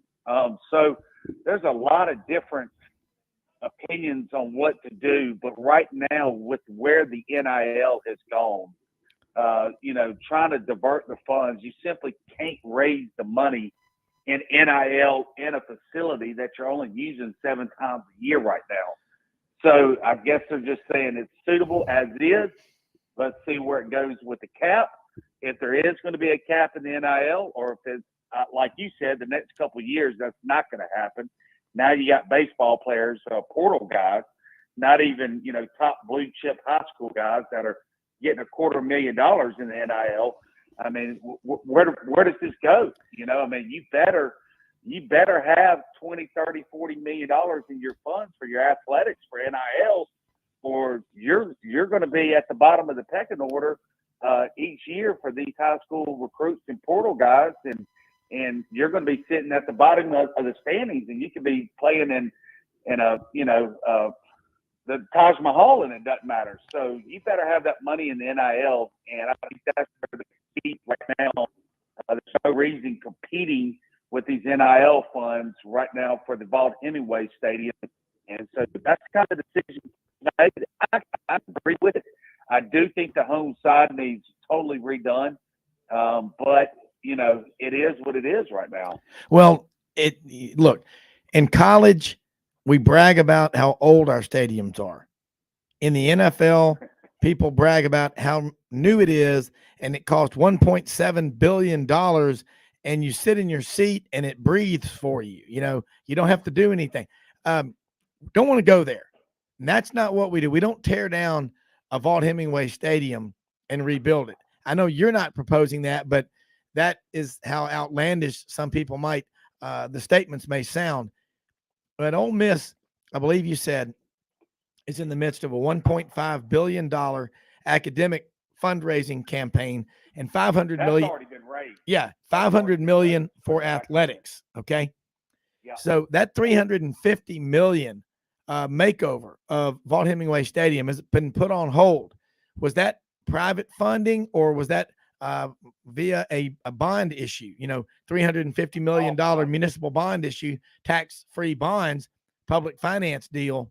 You could get a lot of people to buy Ole Miss bonds because they're graduates, they're fans, or whatever. But Keith Carter, I'm telling you, this is the canary in the coal mine, folks. That's why this is significant that he said what he said. We're holding off on doing this deal. You're also not going to see anytime soon. This started about 8 or 10 years ago. You're not seeing people adding on to their stadiums now. What they're doing is they're reducing seating. I think Alabama's going to take a couple of thousand seats and condense it to premium seating. Auburn did it. And the new trend, and it's not a good trend, is to move the press box over into the corner, because that's where your play-by-play guys for your radio network are. They're having to look down at the other end of the field from one end to the other. You're still going to have the TV people up there in the press box, but I know at Auburn, they've got lazy boys and couches up there where the press box is. The visiting coaches and the home coaches are up there, and the TV people, but for the most part, they sold it for luxury seating.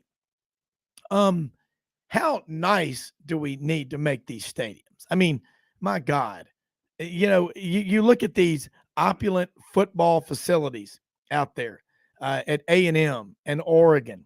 I mean, this is it's an arms race, and I get that, but I think what's happening at Ole Miss is very indicative of the attitude of fans across the country. We love our college, and we don't want to see anything done to make college sports more like pro sports, okay? We don't want to be lectured to by a bunch of people that barely got out of high school, if they even did that, about how we need to live our lives and what we need to do. We don't want to hear that. We don't hear it from the college guys. We do from the pros, so it turns a lot of people off. I think Keith Carter is a visionary. I think what he's saying is we got to get hold of this. And I respect what he did. I know you want the improvements at Ole Miss, and I feel bad for the contractors, the architects, engineers on that job.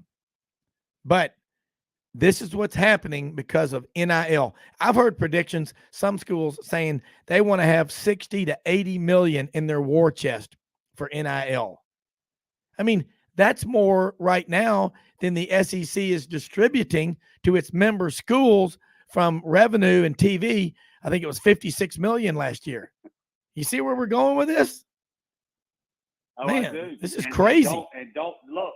The NIL is just the legal money. Don't think they're still not, the under the table money still. Yeah, you're talking about the malfeasance.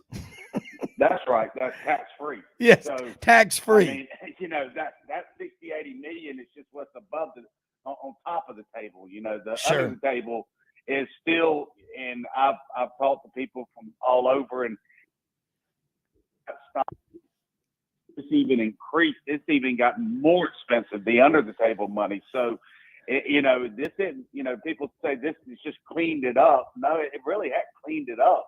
It's cleaned it up on the above board money, but the bottom money going underneath the table is just as active. And so, it's it's become a pro model, with the money. But as far as the facilities, I think the everyday facilities still need to be top notch. They still need to continue, and they're doing that, with all of them. It's just the stadiums. That's a different deal because you're only playing there 7 times a year. 7 or 8, depends on usually it's 8 home games. But what is the local economic impact on a home football weekend in Oxford? 15 million, 20 million? I don't know that. That is a great question, and one I do not know. I do not know the local economic impact of each game. The attendance numbers are not going to change, so I doubt it's going to change whether they make the home side nicer or not. But I don't. That's a great question. What the economic impact is per home game. I do not know that figure. That's a good question. Could you reach out to Keith Carter? I'm just curious because I'll tell you what, it's big, and the Ole Miss people, it's huge. yeah. And look, I know in the past the stadium had a lot of. I mean, I remember the concession stands at Ole Miss. I mean, used to be they had light bulbs hanging from the ceiling with nothing covering them, and it was a total. You remember back in the early '90s and all, it was just totally different. But they weren't the only school. But look, Bryant-Denny Stadium looked like a public works project, the WPA from the 1930s, until Auburn pulled that game to Birmingham, and that forced Alabama's hand, and now they have the premier college football stadium in America. So things happen. It all works out. Look, every school out there can think of things they need to do to improve, but Ole Miss, their basketball arena, that's unbelievable. They can't do anything more. Yeah. Yeah. What are you gonna do better than that? You can't do anything. You can't do anything better with the basketball. The baseball, he said, the project might even move forward where they speed it up because of the ramifications. Last year was sold out. They wouldn't let anybody in the stadium all year if you didn't have a season ticket. Yeah. After the Tennessee series, I believe the fire marshal came and said you can't keep putting extra for 2,000 or 3,000 fans. Fire Marshal Bill in here. Yeah, from Lafayette. Remember Fire Marshal Bill with Jim Carrey?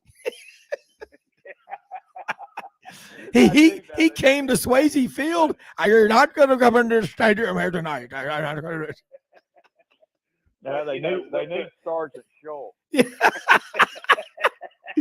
Holy cow! But they're thinking about moving that project, speeding it up, and not waiting 2 years to complete it and get on it ASAP. So that was another piece of information. They're full steam ahead with the baseball expansion and redoing a lot of the outfield and redoing some of the homes, the undercourse, a lot of it. So they're still going to put the money into the baseball and the softball and the golf course and the tennis facilities and all the other things. Just the home side football stadium, which obviously was the huge piece of the project, which was the most expensive. You could add all the other projects up together and it wouldn't have cost as much as the football home side. So that was the biggest news, that they're going to delay the football and they're going to, as far as the stadium, obviously the Manning Center is halfway done. They expect it to be done by the end of the season. And, it's going to be unbelievable. The practice facilities, you still got to have top notch. They use those every day. Yes. But the importance of if the restrooms are nice enough and a football stadium that they use 7 times a year for the players just really is not high on their pecking order. So, you gotta just really cater to getting the players there to your campus. And right now that's NIL. Yeah. Jimmy?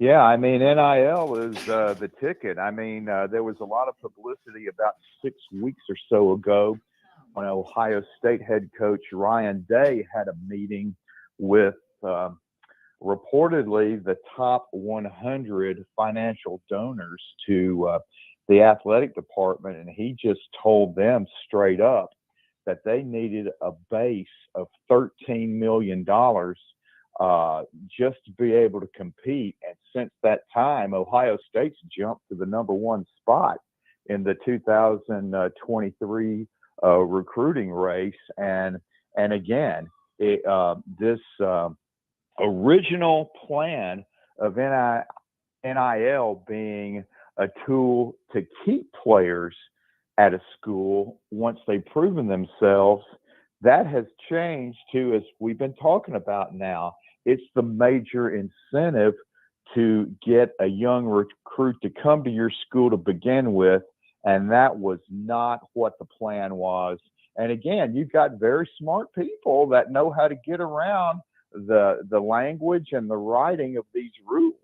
And you're just going to continue to see that type of stuff until, again, the powers that be from these major conferences and the decision makers and the highest levels of college football come up with some kind of solution to get this thing under control. But again, we're a year and a half and 2 years away from that. So right now, if this is where you have a chance to make hay, you got to do it while the getting's good. I'll tell you something else interesting he said. They asked him, because the state legislator, they're really controlling these NIL laws. Each state legislator for all the states inside the United States. And the question was asked to Keith, does he foresee the Mississippi legislator giving the university the right and some flexibility to get involved in the NIL? And he said that is definitely being pressed by the legislators, and he thinks something's going to be done within the year to allow the Mississippi schools, the universities, to be involved in the NIL. And when that starts happening, that's when it really changes the game, because now you got a full team of people raising money instead of these businesses doing it, really behind the scenes. So that will really change the dynamics. And if Mississippi presses forward with that, then you can rest assured the rest of the states in the country are going to press forward with that as well. And then when you got a staff of 100 to 150 fundraisers for NIL, the money's just going to, we're talking, it's going to get crazy. So, I don't know where this is going, honestly. Well, it's going to be like a brokerage firm, that's what it's going to really be like a financial services firm. If we don't get it, that's why we got to get it under control, because, in the professional leagues, a lot of the athletes, they're known not for game-saving tackles or diving for balls into the stands in a basketball game or clutch hits with men on base. They're known by the size of their contracts. And that's not good. I mean, we don't want the money. Money's big. It's big in college. But there's still that connection with the players. When the fans lose that feeling that these guys love the school and love the jersey they're playing for, we're going to have a problem. And that's what we better be careful of. And I'm going to tell you something. The opt-out thing, that's just a new word for I quit. Call it what it is. And we come up with all these excuses. You commit to a school. You know what? Follow through, because you got to do that. But Yancey, look, great stuff as always. I'd love to get Keith Carter back on Sidelines. Man, I respect what he's doing. You know him. Not that you don't want to have nice facilities, but let's kind of feel this thing out. I think he's very smart, and you're going to go ahead with the baseball. And where do you get that national championship gear? You can get it everywhere. But Yancey, you can get it everywhere. One last thing, and I'm going to say about this now before I get off. What's going to be interesting is when the players don't perform to the money they're getting. For example, you get a quarterback at a high school that said, we'll give you $10 million while you're in college. I don't know, 2.5 a year. And by the second year, he's already been beaten out. He's on the bench. Is that business going to continue to pay $2.5 million? Or is he going to say, wait, this really isn't a real contract, a formal contract? Or if it is and they got to pay it, are they going to pay that again for players, right? Yeah. I mean, that's hard for a lump to shuck out, say, $100,000 for a player, and then he's on the bench all 4 years, right? That's a lot of wasted money. Yeah. Then that's the next thing we're going to get to, is the players that are getting all this money are not performing. What are the NIL funds going to do then? Right? Well, they're like, that's an interesting thing that's going to come up. That's exactly what I'm saying. The free market will work it out, because when the conflict is going to come, and we got Jimmy Bell on the line, Big Ten, Jimmy Bell from Columbus, Ohio with us now. But let me say this before you go, Yancey. I think what's going to happen, you're going to have a big showdown, gunfight, you're going to have a duel in Dodge City in the streets. It's going to be a booster that's giving your school $1 million a year. And also that booster is funding the NIL for the star quarterback. And let's say that star quarterback gets benched for malfeasance. I love that word, that term. Malfeasance or some irregular behavior. God only knows what it is, but we can imagine. Okay? The quarterback is too many interceptions. Yeah, and the quarterback is kicked off the team, or he's suspended. And that booster gets his panties in a wad and says, you know what? I'm not giving the university any more money either. and I'm not going to pay this NIL deal off. Then you're going to start having to get collection agencies involved. So that's something we're going to talk about next week. But look, that's the next step right there. Is what happens to the players that don't perform, that are getting this money. Are the boosters going to continue to pay them? The business? No, they're not. I want to be in on that. Yeah, Jimmy. Yeah, this is Jimmy Bell with Yancey Porter. Come on in, Jimmy. Nor should they. Yeah. And why do we care? Yeah. That needs to be the conversation. Why do we care if someone is not getting paid for the performance that they're not performing? Yeah, because I mean, we all know in our line of work, if we don't perform, we don't get paid. It's easy. It's easy. Yeah. It's coming. I mean, it's going to be a sink now. It's coming. Yeah, yeah. And, you know, then those players that aren't going to get paid are going to be crying to the recruits that are coming up saying, "Don't go to that school. They don't fulfill their obligations." It's man, I don't know. Where No, it's right. I got to be in this conversation. Y'all are looking at it wrong. I need to be in this conversation next week. Yeah, no. Hey, Jimmy, the only person that cares is the guy that's shelling out the cash. Yeah, right. That's it. Listen, if you hire my big tail to do an ad for you, and the dividends on that ad isn't paying off, then why am I mad at the car dealership that's no longer running my ads or paying me to do commercials for them? Yeah, you'd be mad at yourself. Yeah. Yeah, it's not a big deal. Yeah. It's like, keep moving. Jimmy, go get better or something. I love you. Yeah, exactly. By the way. Yeah. I love your accent. What a great accent. Yeah, and Jimmy, are the publishing company that signed Quinn Ewers to that 3-year, $1.4 million deal. So basically, he got paid $466,000 for executing 2 handoffs at the end of a 56-7 win over Michigan State. Man, where can I get one of those jobs? And you can't beat the hours. No. Listen.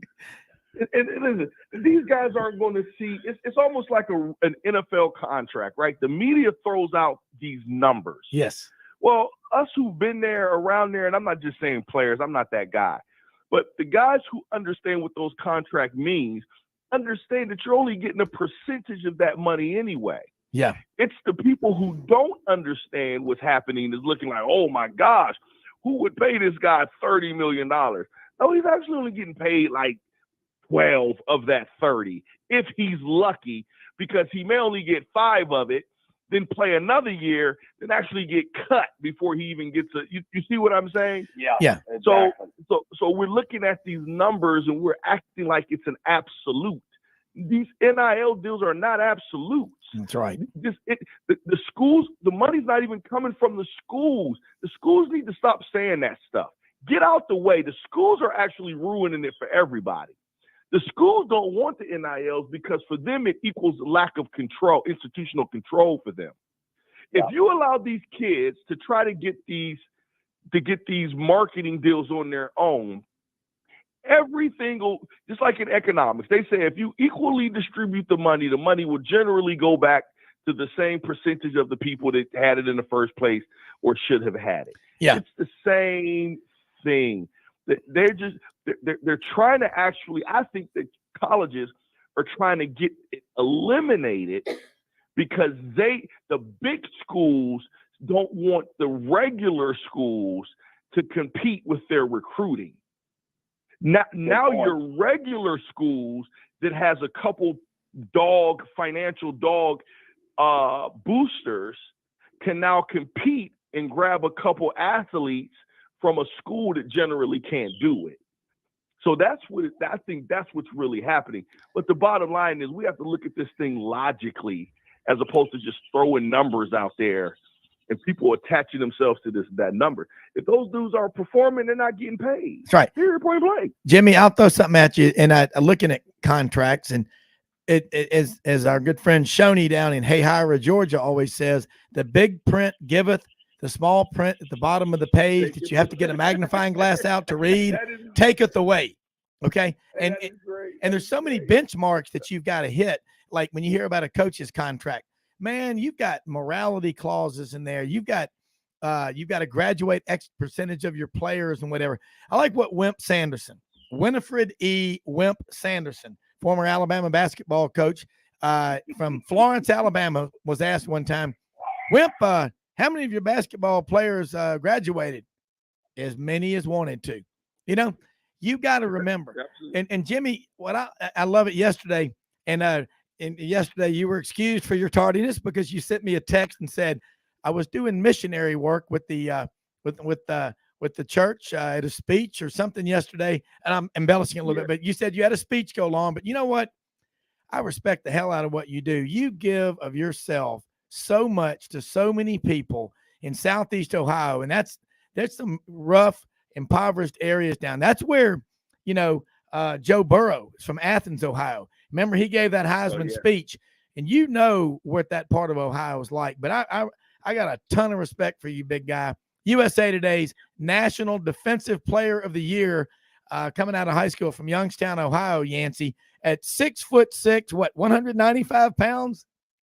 I came out at 195. I played at 265, and now I've blown up to 350.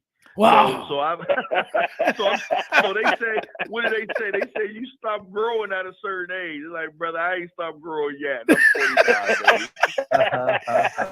49, Jimmy, ring my Big Ten bell. I love it. Now look, let Yancey stay on with us if you can. I mean, I'm just saying.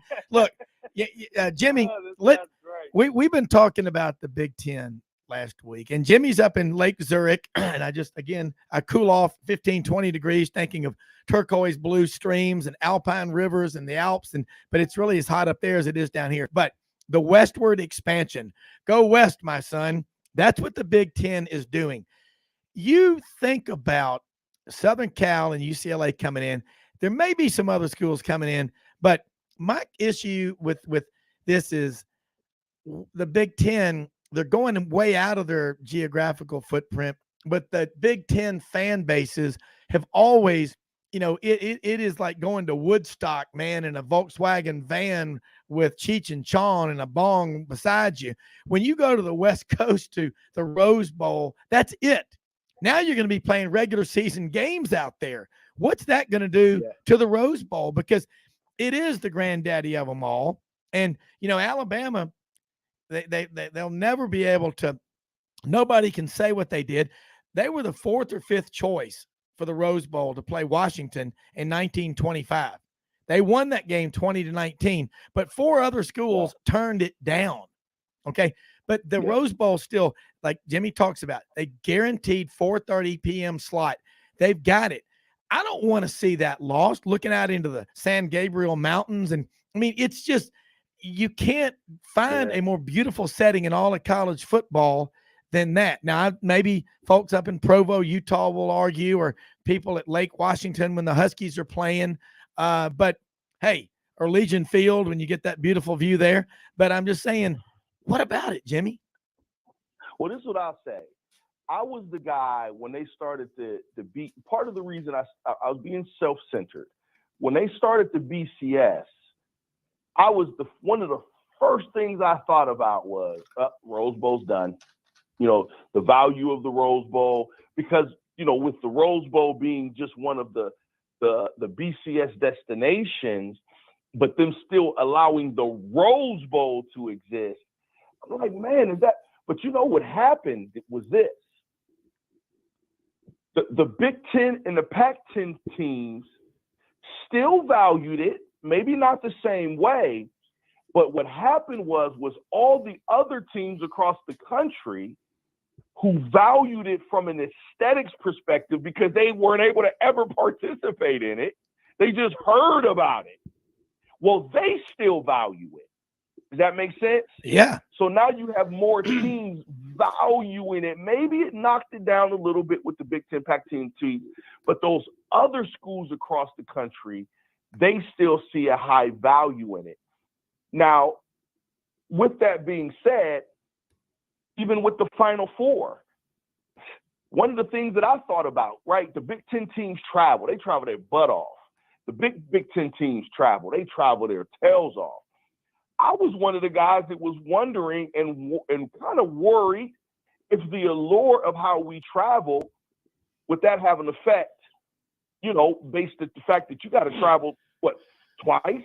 Well, actually, twice back to back somewhere that you don't even want to know. Hey, man, it ain't affecting no Big Ten team yet. We still pack those stadiums. We still whatever. So the travel, the distance, and I think the allure of going out west, I think it may feel and look a little different, but I still think it's going to have the same power. I think just the fact of how incredible the marketing of the Rose Bowl has been and how it has transformed and how it has actually been pretty progressive considering. Think about it. Out of all of these other doggone bowl games, from the Sugar Bowl to the Cotton Bowl to all these, the Citrus Bowl, all these powerful bowl games, the one that has still remained with the luster and the power through all of these doggone changes has been the Rose Bowl. Yeah. So no matter what I think, I would have to believe that the power somehow is still going to be there. Now, what it's going to look like, I don't know, but it's still going to be just equally as powerful. Hard to argue that. I mean, it is just an iconic venue, and that's what's great about college football is some things are seemingly out of reach to some schools or fan bases, but they always dream about it, and that's what keeps them going. Yeah, so, I mean, and it's totally serious. Think about it. Ohio State and whatever go to the Rose Bowl now, I think it's a little secondary to us now, right? That would be fair. I think still excited about it, but secondary. But, bro, Auburn getting the Rose Bowl bid? Yeah. Bro, they're flipping. Oh, yeah. You see what I'm saying? Yes. Connecticut or one of these other teams, and I know that went way down with Connecticut. Some of these other teams. Things aren't that bad at Auburn. To the Rose Bowl. They're flipping. Yeah. And I think that's a reality that we don't necessarily have the luxury, because it's almost like when when my homeboy was Eddie George, Corey Stringer, and Orlando Pace. Wow. And to everybody else, they're icons out of this world. And I'm looking at them like, oh, that's just Big O. No, fool, that ain't just Big O. That's Orlando Pace. Yeah. What are you talking about? He's pretty good. Yeah, Jimmy, I think the one thing, though, that has taken some luster off the last few years is the fact that the Pac-12 hasn't had a team in the playoffs since 2016. And the big allure to the Rose Bowl, because you know how many old-time fans that are just, forever hungry for that nostalgia and so forth. I mean, it was that matchup between the Big Ten champion and the Pac-12 champion. And when, the Pac-12 has just been kind of off as far as national relevance, I think it hurts the game where you've got a team like Ohio State right now where, they basically, I know they lost to Michigan last year, but they've just basically owned this conference. I think the national fan wants to see a team that in the Rose Bowl that plays Ohio State that has a shot at them, but I will say, though, I think the Rose Bowl with this new playoff setup, when they go to 12, it's always going to be a great game. But I do think that 4:30 Eastern time designation is in trouble, because Ohio State is going to be in the playoff in the years that the Rose Bowl is not in the playoff rotation of locations, So right, I think you could see a change for that. But I wanted to ask you real quick, Jimmy, on this NIL front, and I mentioned it earlier in our podcast that it was widely publicized 6 to 8 weeks ago when Ryan Day had that meeting with the top Ohio State donors. I think it was maybe the top 100. And he told them in no uncertain terms that they needed a base of $13 million in which to operate and be really competitive in this NIL world. And since that time, Ohio State has really skyrocketed to that number one spot in the 2023 class as of now. Are there other programs in the Big Ten that are taking a similar approach as far as realizing just how aggressive you need to be? Because the NIL right now is developing as a tool that, instead of what was originally hoped, it was being used as a tool to retain your better players. But now it's being used as a tool to get those prospects to your school to begin with. Man, they pimping them. Like the universities. I'm not gonna lie to you guys. When Ryan Day did it, I was disappointed because I didn't want to be part of that conversation. Right? I had already known that the colleges have hijacked what it meant, and you said it adequately, and it's the truth. I think that the colleges have taken something that was in place for a reason, and they totally hijacked it. It was never supposed to be fun. It was never supposed to be a money in a bucket and you pull out money. It was never meant for that. It was meant for kids to have an opportunity to get marketing deals. Period, point blank, right? But now you're right. It's been used as a recruiting tool. So I was a little bit disappointed because Ohio State didn't need to do it anyway. Ohio State's already a major 1A brand in the world, right? It didn't need to go out there and tell their donors, we need to raise $20 million so the kids will come to our school. I'm going to be honest with you. If there is something I don't like about the NIL, is how the colleges are using it to lure people or kids into their university. I don't like that conversation. I don't like what it means. I don't like that the universities, in my opinion, are being so self-centered and selfish, not to allow the kids to benefit the way that this thing was intended on doing it. So Ohio State right now is one of the few teams that he felt that it was necessary, the university felt it was necessary to jump out there on the back end of Nick extending the conversation. Delbo's been talking about it, but the Texas A&M Jimbo Fisher, jumping into the mix. Yeah. So it is. And to be honest with you, it's a kid exploitation tool. You see what I'm saying? It's the same way that you walk into the Ohio State University and we spend so much money. When you walk in, there's literally a row of like 10 different Nike uniforms, helmets, shoes, and everything, right? They're not doing that because they're doing that to get the kids to get excited about, committing to your program. Well, when you do it with money, I think it sets a totally different precedent. And again, Ohio States don't need to have that conversation. Yeah. Slickety-nickety, he really doesn't need to have that conversation. Shut your mouth. If even if you do it the way that I don't like it, you're already talking to the top kids in the country. Does that make sense? You're already having conversations with the top donors. You don't need to put that stuff out there like that. I think it cheapens you. Yeah. Does that make sense? Texas A&M, they do need that publicity. You see what I'm saying? A Clemson in some way, yeah, they do need that publicity. You're Alabama, Slick, you don't need to even be in that conversation. Ryan Day, you don't need to be in that conversation. Maybe Wisconsin does need to be in that conversation. Maybe UCLA or USC does need to be in that conversation. Ohio State doesn't need to be in that conversation. Yeah, Yancey. Hey, Jimmy, I couldn't help but laugh when you were talking about when a prospect walks through the hall at the football building at Ohio State and seeing the 10 different uniforms he might possibly be able to wear over his career. I doubt you'll see that similar optic at Penn State, will you? Nope. You wear your pajamas every game, and that's the way it is. No, it's your practice uniform is what it is. Hey, that interior designer has the easiest paycheck in college football. Yeah, he does.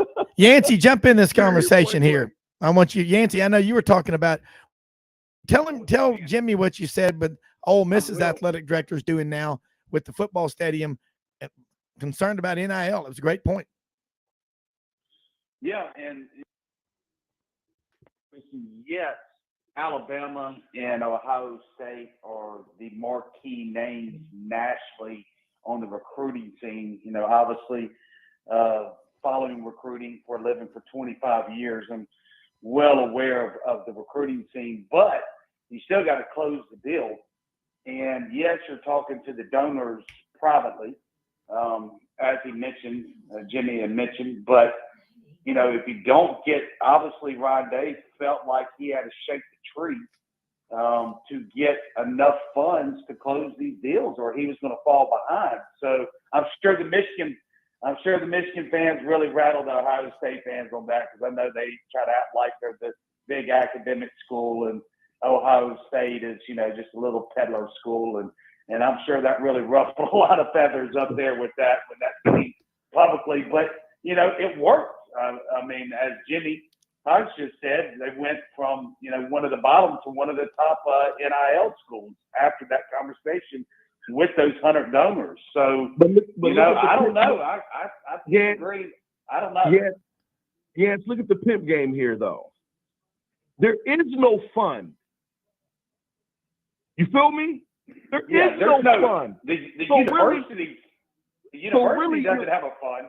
Yes. But the so literally, you're who does? The collective groups. But it's not supposed to be that way. No, right? It's not. So but it really, is that way. Him saying it, well, that's what they did. They pimped it. So him saying it wasn't even honest. It was, he needed that recruit to hear that. Does that make sense?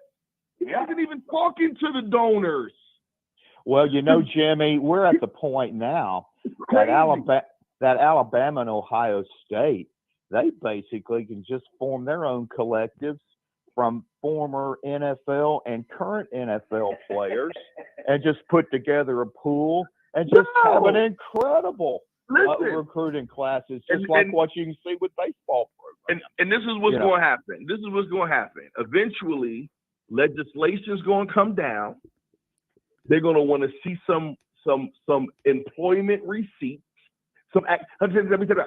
activity receipts. Yeah. And they haven't done crap for the money that they supposedly have gotten. Does that make sense? Correct. Where, to be no honest doubt, with you, again, the ease of it is that $100 million car dealership owner simply pays this guy $500,000 over the course of 3 years to do this many commercials and campaigns for me. That's what it's supposed to be. Just simply the conversation of money in one little bucket, and then me appraising kids based upon your position and star. That's pimping. That's the universities, and they're going to blow it. They're blowing it.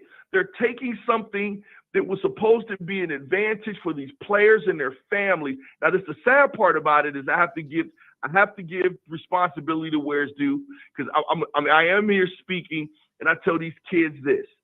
Listen, you're 100% responsible for every choice and the decision you make. Not your mama, not your daddy. That's how God created it. You have to make that choice and decision, right? No one else. Well, these parents and these kids are getting mystified by what the colleges are telling them that the NIL is. So they're not even really doing their research enough. They're just happy to get the gold chain. Does that make sense? Yeah. They're just happy to get the conversation of being a part of. Well, what are you being a part of? If I was, true story, if it was my son and he was that dope, I wouldn't take a doggone dime from that university. I'd go get my own. The same way Master P said when him and his brother were flying from meeting Jimmy Iovine years ago, right? And he said, his brother said, man, why did you take that white man's money? He said, listen, bro. He said, if that rich white man was going to give me $1 million, he said to think about what we're really worth. And Master P is one of the biggest entrepreneur hip hop dudes ever. Yeah. And he never took a record contract. He stayed independent, and he made more money than any of those doggone record companies could have ever made for him, because that was the landscape. That's what my son would be doing. Yeah. I'd be knocking on Big Lock's door. Yeah. I'd be knocking on McDonald's door. I'd be knocking on KFC's door. I'd be knocking on Dillard's door. I'd be knocking on every big regional and national corporation's door, telling them that my son or my daughter's available for your marketing bidding. Yeah, and look, I make way more money. Yeah, and we're almost out of time, but Jimmy, you just nailed it. And see, the way I always thought, and I think Jimmy and Yancey would agree, and our listeners, NIL was like once you had done something at whatever college, university you were at, that's when you could start cashing in on NIL because you had accomplished something. So now it is all nothing more than pay for play. You're offering, look, Tennessee, that was the flock of canaries in the coal mine, flock of seagulls. Man, that goes back. But think about what they did with Nico Lamaliva, the $8 million deal. Now, again, how much of that will he actually get? We'll see. We'll find out. But what you got going on now is just you're paying kids up front these NIL deals to get them to come play for you. It's exactly the opposite of what it was intended. But we have no leadership. We had Pontius Pilate kicking the can down the road, head of the NCAA. They need to just be honest and change it from NIL. Man, we changed it from NIL to straight up pay to play. Yeah, that's not NIL, bro. Yeah. Ain't no NIL in there. Yeah, it's not. It's not. Look, and Yancey, next week when we talk, I want to hear your perspective. I may even get on early. I want to hear the question I'm gonna have for you is when and why do you think that it shifted? Yeah. Why do you think that it shifted from what it was supposed to be, in my opinion, to this just get as much money in one bucket as possible and let's appraise the kids? Yeah. Because I don't think that's how it was intended to be. Yeah, it is. Jimmy, real quick, tell Great people. question, and I look forward to going over that next week with you. Yeah, well, let's do this. Let's do this Yeah. again next Thursday, man. I mean, this is a lot of fun, and love hearing what you've got to say. Bottom line, let's do it next Wednesday, Jimmy. If you can do next Wednesday, and I'll get Yancey will be on with us at 10 a.m. Eastern, which is 9 Central. Jimmy will be on at 9:30. So jump in a little bit because we'll have this. I'm going to go ahead and schedule it right now. Jimmy, tell people how they can follow you. Got about 20 seconds. Check me out on all social media platforms, JIMMIE, because we don't know that Y guy. You can find me on all social media. Hey, neither do I. Yeah, they got the dueling Jimmys today. Like one of these days, I'm going to do a show with Jimmy Ott. Jimmy Hodge is here every day, and then Jimmy Himes and Jimmy Bell.